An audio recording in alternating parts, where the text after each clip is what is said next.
If you're wondering what exactly constitutes Zone 2 exercise, that's a surprisingly good question. In short, there's no widely accepted consensus of what it is. There have been some attempts at reaching a consensus, and there was a review paper published this year by Sebastian Sitko and a panel of sports scientists and professional cycling coaches. They suggested that Zone 2 training should ideally be done at intensities immediately below the first lactate threshold, which is the point where lactate in the blood starts rising meaningfully above resting levels. A threshold of 2 millimoles per litre is often used to mark this point, but note that some people have hyperlactatemia, meaning their resting levels might be 2 to 4 millimoles per litre without any corresponding reduction in blood pH that typically occurs as blood lactate rises. The authors also demarcate Zone 2 as being the intensity just shy of the first ventilatory threshold, which is a point where breathing rate increases prominently as breathing outpaces the oxygen cost of exercise. That marks a shift to anaerobic metabolism to provide energy to fuel the activity, which is congruent with the accumulation of lactate in the blood. For many of us, the first lactate and ventilatory thresholds occur at similar intensities, but there are also various instances where they are uncoupled. That's a subject for another time though. Since measuring blood lactate or respiratory rate during exercise isn't currently practical for most of us, let alone something we'd be obsessive enough to measure, people have sought more practical indicators of being in Zone 2, at least until widely used wearables enable accurate and easy measurement of these thresholds. So, probably the most commonly used proxies of being in Zone 2 are based on rating of perceived exertion, RPE, or heart rate. RPE can be scaled in different ways, and people often use either the modified Borg scale, which is from 1 to 10, with higher values being more strenuous, or the original Borg scale, which is from 6 to 20, based on the simplistic idea that if someone's resting heart rate is about 60 beats per minute, and maximal heart rate is around 200 beats per minute for a young adult, then values of 6 to 20 will roughly track heart rate. Moving on, many exercise and/or longevity enthusiasts track heart rate or pulse rate during exercise, the distinction being that while most wearables like wrist or finger-worn activity trackers measure pulse rate where they are worn, to truly monitor heart rate, you need to measure the heart per se, which you can do during exercise using a chest strap. And tangentially, pulse rate and heart rate often match each other, but they're not perfectly concordant. Okay, so what RPE and heart rate ranges correspond to Zone 2? Again, there's no consensus, but an RPE of about 5 out of 10 or 10 out of 20 is roughly right. Alternatively, if you know your max heart rate, multiply that number by 0.6 to 0.7, and you'll probably not be far off. For simplicity, if your max heart rate is 200 and your heart rate is 120 to 140 beats per minute during Zone 2 exercise, you'll be in the right ballpark. Using a percentage of heart rate reserve, which is the difference between your resting and max heart rate, which would be 140 if your resting heart rate was 60 and your max was 200, is arguably preferable to just using percentage of max heart rate. But I don't want to overcomplicate things, which I'm prone to doing.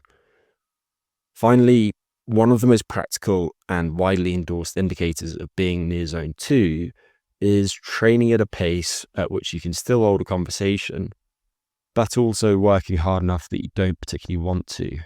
In my experience though, while that's sometimes the case, there are instances where I'll be able to hold a conversation, but going by physiological markers, I certainly am not in Zone 2 and am in fact well above it.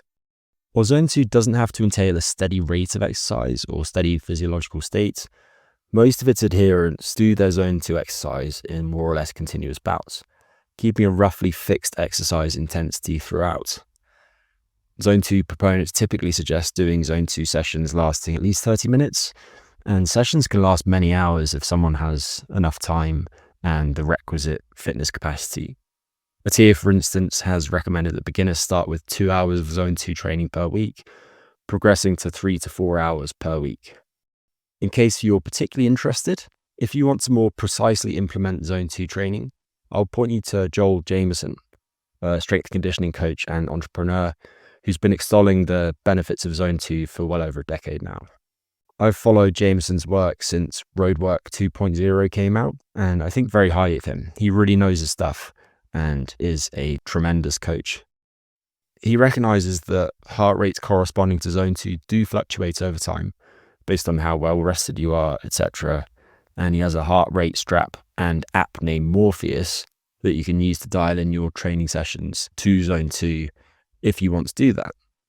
I haven't actually used the product and have no affiliation with it, but I've heard it's very good. Many Zone 2 advocates, including Atir, have a background in endurance exercise, such as long-distance cycling or swimming. And one of the most influential Zone 2 buffs is Inigo San Millan, a former cyclist and current coach, physiologist, and professor at the University of Colorado. He's had a big influence on Atir, and he's clearly an expert in training for cycling, having helped many athletes at the highest level, including a multiple-time Tour de France champion. Training for endurance disciplines such as UCI World Tour cycling typically entails a relatively polarized training intensity distribution, meaning large volumes of relatively low-intensity exercise, mostly around Zone 2, and smaller volumes of exercise at higher intensities, typically at race pace or faster, with not that much work done in between those intensity zones. And for good reasons. This type of polarized approach lets endurance athletes accumulate huge volumes of training and is remarkably effective at improving performance in such events. This relates to specificity. If you're interested in exercise science, you've probably heard of the SIT principle, SIT standing for specific adaptations to imposed demands, meaning that during recovery from exercise, your body remodels itself to better cope with similar demands in the future. So, if you want to learn to run faster, you need to practice running fast when you're well rested. If you want to lift more weight off the ground for a single repetition, you should practice lifting heavy weight off the ground for few repetitions when you're well rested.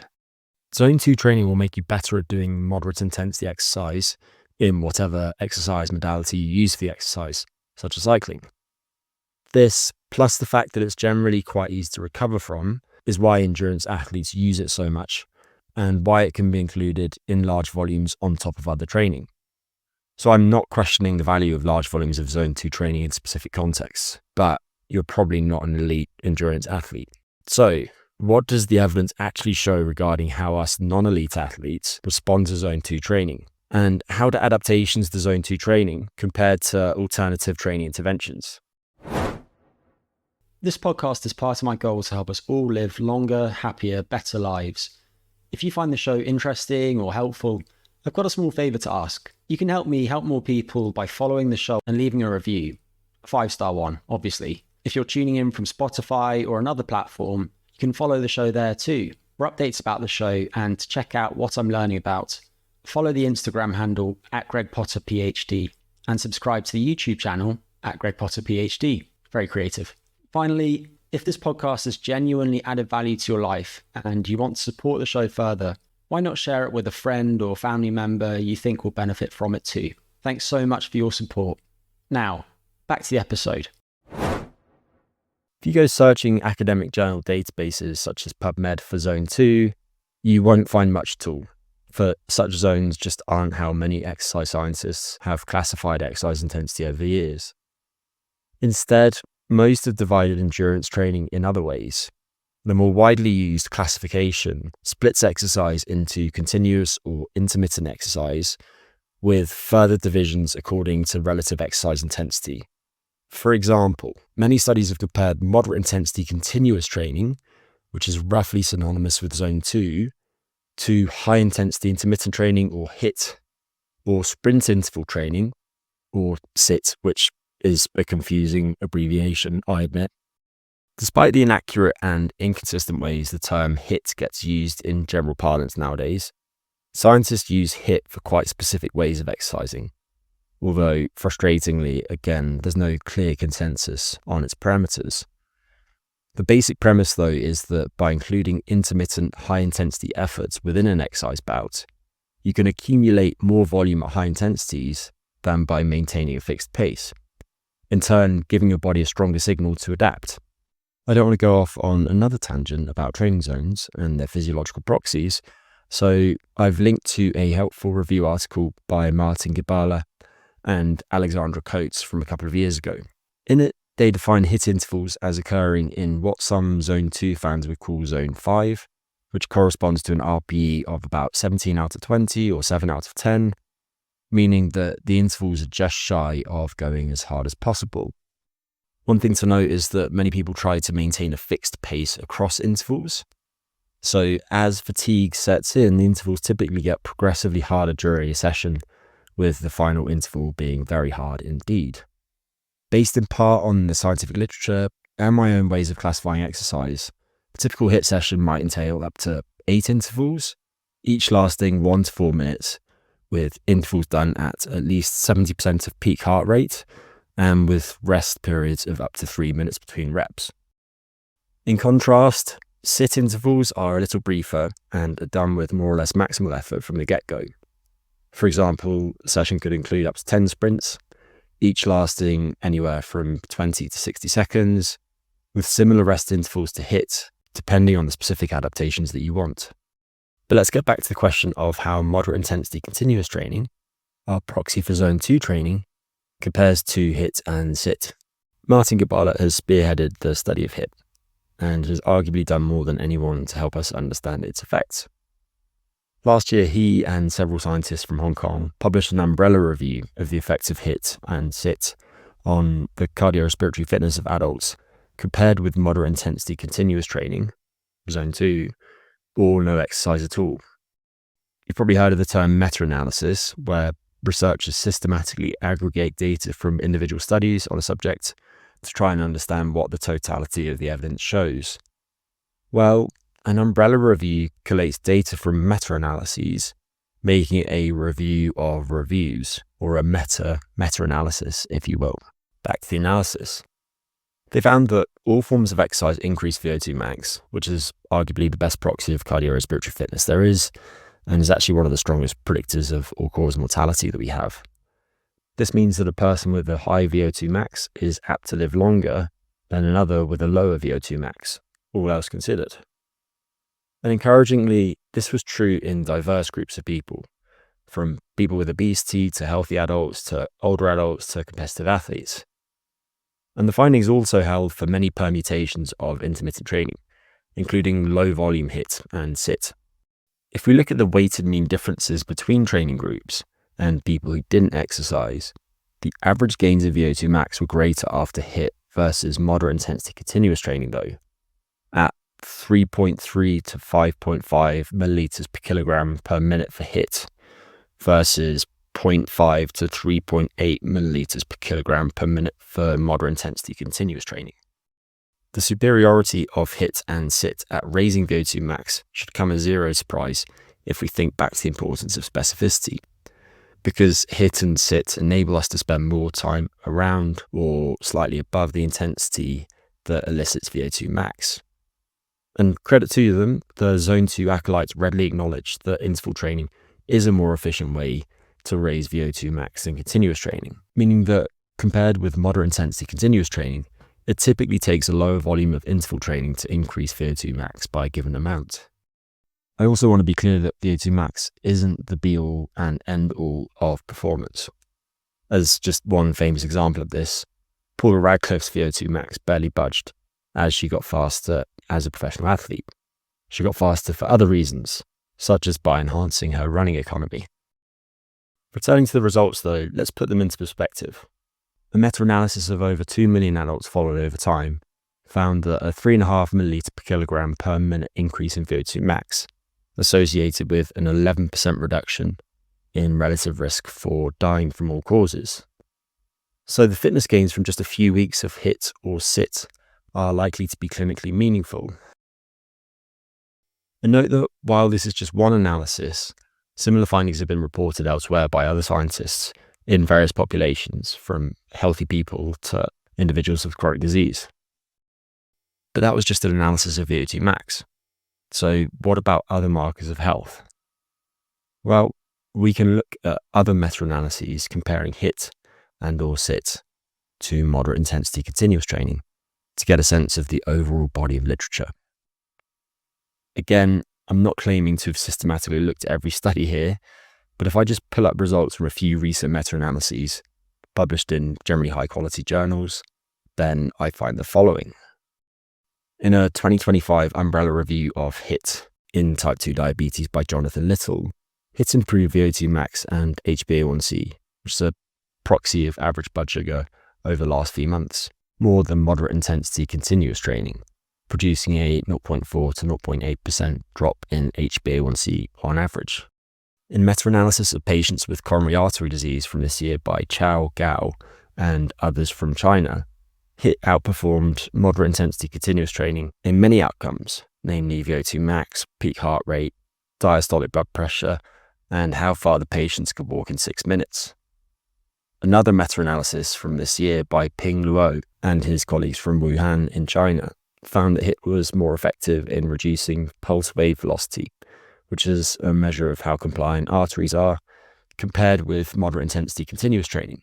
Finally, other analyses have found that HIIT and SIT more potently affect appetite regulating hormones than moderate intensity training, at least in the short term, which might be meaningful for many people who are prone to overeating. Some of this might relate to interval training transiently increasing blood lactate, which I'll come back to. Okay, so if I try to anticipate the pushback that I'd get from Zone 2 devotees based on what I've said so far, one of the reasons to do Zone 2 that gets touted by its proponents is its potential to induce the synthesis of new mitochondria, mitochondrial biogenesis. There are a few things to consider here. One is that improvements in mitochondrial numbers and function are bound to be primarily local to the tissues most taxed by exercise. For example, if you just do Zone 2 training while cycling, the change in mitochondria might be confined to tissues such as the knee extensor muscles, the quads, the plantar flexor muscles, which are the calves, and the heart. So even if Zone 2 had superior effects on mitochondria versus other types of exercise, if you only do Zone 2 exercise doing knee extensors dominant training such as cycling or stepping, I wouldn't expect the effects to be as pronounced as if the exercise modality recruited more muscle. Next, we need to explore what the evidence actually shows regarding the effects of Zone 2 type training on mitochondria versus interval training. I could cite individual studies here that have used single leg cycling to compare the effects of moderate intensity continuous training with one leg to intermittent training with the other, and those have showed greater improvements in measures of mitochondrial mass in the interval train leg. But instead, we'll look at the most up-to-date analysis of this, which came out in the journal Sports Medicine this year. In it, the scientists systematically reviewed the effects of HIIT, SIT, and moderate intensity continuous training on skeletal muscle mitochondrial content and capillarization, including data from 131 articles. They found a dose-dependent effect of training on mitochondrial content, with more training sessions per week leading to greater increases in muscle mitochondria, as you might expect. Moderate intensity continuous training, HIIT and SIT, led to similar increases in mitochondrial content, with HIIT and SIT leading to a 4% higher increase than the moderate training versus baseline, but that wasn't statistically significant. When considered per total hour of exercise completed, the SIT was 2.3 times more efficient in increasing mitochondrial content than HIIT, while HIIT was 1.7 times more efficient than moderate intensity continuous training. So, more intense exercise was much more time efficient. Capillaries per muscle fiber increased after moderate training and HIIT, but not SIT, with the greatest numerical increase in the moderate intensity continuous training group. Differences between these two groups weren't significant though, and the differences between groups probably mostly related to the fact that muscle fiber cross-sectional area increased most after SIT, then HIIT, and then moderate training, meaning the capillaries were packed over a smaller area in the moderate group. Incidentally, in many instances, the increase in muscle fiber size following interval training is a good thing. Mitochondria are instrumental for burning fat for energy, so the Zone 2 people also propose that Zone 2 helps you burn fat for energy and can support so-called metabolic flexibility, which is the ability to burn different fuels according to needs and fuel availability. And that can be true. But again, the same is true for interval training. In fact, a 2022 meta-analysis by Mohammed Atakan and his colleagues found that while moderate intensity continuous training, HIIT and SIT, all increased fat oxidation during exercise, HIIT and SIT had slightly greater effects than moderate training. Zone 2 proponents might then say they're most interested in fat oxidation at rest. Well, going back to Atakan, he published a trial in 2022 showing that 6 HIIT cycling sessions done over either 1 or 2 weeks reduced respiratory exchange ratio and increased fat oxidation at rest. All of this relates to improvements in aerobic metabolism. So the idea that Zone 2 is for building an aerobic base, in inverted commas, and HIIT or SIT don't build that base has never made sense to me. Instead, I think the notion that Zone 2 builds some sort of base is in part a misconstrual people make because they visualize how training volume is divvied up by intensity in endurance athletes. Indeed, moderate intensity continuous training rightly usually comprises the largest volume of training for these people, which we can therefore stick at the base given its proportion. But again, that's not focusing on aerobic metabolism per se. I'm sorry if I'm belaboring my points here, but another claim that the Zone 2 crew make is improvements in lactate clearance and lactate threshold with regular Zone 2 training.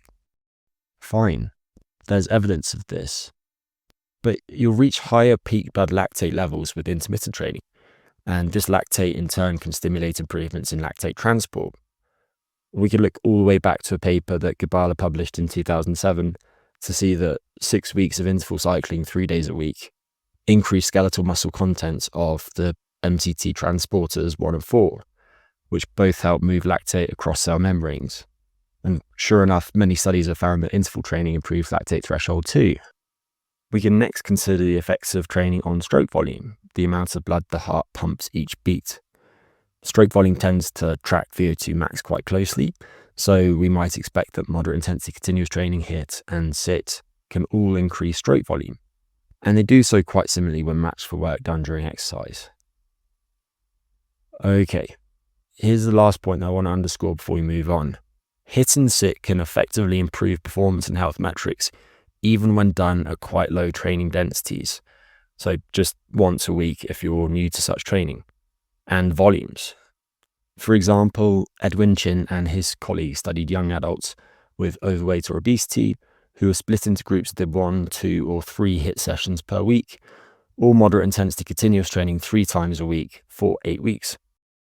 All of the exercise groups improved the measure of cardiorespiratory fitness. In some ways, once weekly HIIT was more effective than moderate intensity continuous training done 3 days a week, for only the 3 HIIT groups reduced their body fat. But this was measured using bioelectrical impedance, which is notoriously noisy. Regarding other outcomes such as diastolic blood pressure, moderate training 3 days a week was more effective than once weekly HIIT though. I want to end by sharing some of the things I personally think about when regarding Zone 2 training. First, there are clearly people who have perfectly healthy cardiovascular function and metabolic control without ever doing formal Zone 2 training. Forgive the self-indulgence, but I can use myself as an example here. I have good cardiovascular health, as far as I can tell from the biomarkers that are available to me. My resting blood pressure has been around 110/70 throughout my adult life. My blood lipids are fine. My inflammatory markers are low. I don't smoke. I don't take any medications. And I'm naturally okay at endurance exercise, thanks in part to my parents. I've never scanned my coronary arteries or whatnot, but going by what's available to me, all seems well. And I've done no formal endurance training this year. Instead, depending on my circumstances, I usually lift weights 3 or 4 days a week, stretch a couple of times a week, and am generally very active compared to most, clocking perhaps 10 to 20,000 steps per day, depending on where I am. To me, the prospect of sitting on a stationary bike for 60 minutes seems just tedious. I feel great when I'm outdoors and enjoy being active. Without thinking about it, I use my body for things that probably get me in Zone 2 a couple of days a week, like carrying heavy shopping. I spent most of the last 6 weeks at relatively high altitude, between maybe 2,300 and 5,300 meters. Now, I mention this because acclimation to altitude leads to several adaptations that can boost cardiorespiratory fitness, such as an increase in oxygen-carrying red blood cells to compensate for the low partial pressure of oxygen at altitude. So some people have higher endurance fitness simply because of where they live. If you listen to the episodes that I recorded with Dan Pardee, you might remember Dan discussing the World Health Organization's view of health as a resource for life. And this has always really resonated with me. I don't want to be healthy just for the sake of it, so I can post biomarkers on social media, Brian Johnson. I want to be healthy so I can use my body to do cool stuff, to see beautiful places. I think people should train to enable them to do challenging things that they enjoy, not just to move biomarkers of health and fitness in desirable directions. I love hiking or trekking, whatever you want to call it, and have recently done quite a lot of hiking on days off from work, sometimes with quite demanding ascents, and usually carrying a bag weighing a few kilos. My health is good enough to let me do this, and doing this is in turn good for my health. Win-win. Perhaps my favourite example of this type of win-win scenario is the research on small-sided football, or soccer if you're American. And this goes back a long time now. We were taught about Peter Krustrup's and Jens Bangsbo's work on soccer training for health during my undergrad, 16 years ago now. Since then, study after study has produced impressive improvements in general health and physical function following just a few months of playing football. And for more on this, you can look to Krustrup's systematic reviews on the health benefits of soccer to see the size of improvements in outcomes such as VO2 max, heart function, blood pressure, blood lipids, and bone mineral density. Another point is that your cardiorespiratory fitness depends on your body composition. If you have less body fat than someone who is in every other respect the same, your maximal oxygen uptake relative to your body mass will be higher, letting you complete endurance activities that are harder. My best guess is that my VO2 max is probably currently in the mid-50s, which is unremarkable, but a good bit higher than average for a 35-year-old. And a big part of that is simply because I'm lean. Based on all this, do I think I'd benefit much from Zone 2 training? Nope. It'd be a boring, laborious way to get some very small improvements in my cardiovascular function, with a small chance of a tiny, insignificant negative effect on my bone health, and a slightly greater chance of a negative effect on some of the joints used in whatever exercise modality I chose. Yes, I could benefit a little in some ways, but there's no way that it'll be worth the opportunity cost to me. Bear in mind this is just one idiosyncratic person, but I hope it demonstrates some general points. Next, if we engage in a thought experiment and I was emperor of some bizarre nation in which I had to enforce one type of activity for all adults, Zone 2 training would definitely not be it. I'd choose some sort of resistance training. I was therefore content when I read a recent consensus statement by Mikel Izquierdo on exercise recommendations for healthy aging, which arrives at the same conclusion. Recall that I spoke about the specificity of training earlier. Well, specificity becomes increasingly important as you progress in your training for specific athletic feats. During my undergrad and masters, I coached high-level 100 and 200 meter sprinters, so I know that athletic coaches have quibbled for years about how to categorize exercises based on how specific they are to the event in question, all in the hope of maximizing so-called transfer of training, or how training affects performance in the athletic event. I don't want to get bogged down in jargon, but as athletes develop, coaches need to be more particular about what us nerds call dynamic correspondence, choosing exercises that mimic important aspects of the sporting task, such as movement patterns, work regimes, and rate of force production. The flip side of this is that if you're new to exercise or haven't trained hard for years, your body responds in more general ways to training. And we see this whether we're looking at molecular responses in relevant tissues such as skeletal muscle, or functional responses to training. So as a novice, you can actually somewhat improve your endurance by doing strength training using the same muscles, and somewhat improve your strength by doing endurance training of the same muscles, provided the parameters are appropriate. This said, some types of exercise have better transfer of training than others, and I think the research data show that smart resistance training can have the most widespread transfer. hence my selection. Through resistance training alone, you can build muscle, tendon and bone mass, and strength at any age. You can increase your power, which simplistically is the ability to produce force quickly. And you can do all of this while choosing some exercises that challenge your balance too. By training through a full range of motion during exercises such as Romanian deadlifts and squats, you can gain flexibility through resistance training alone.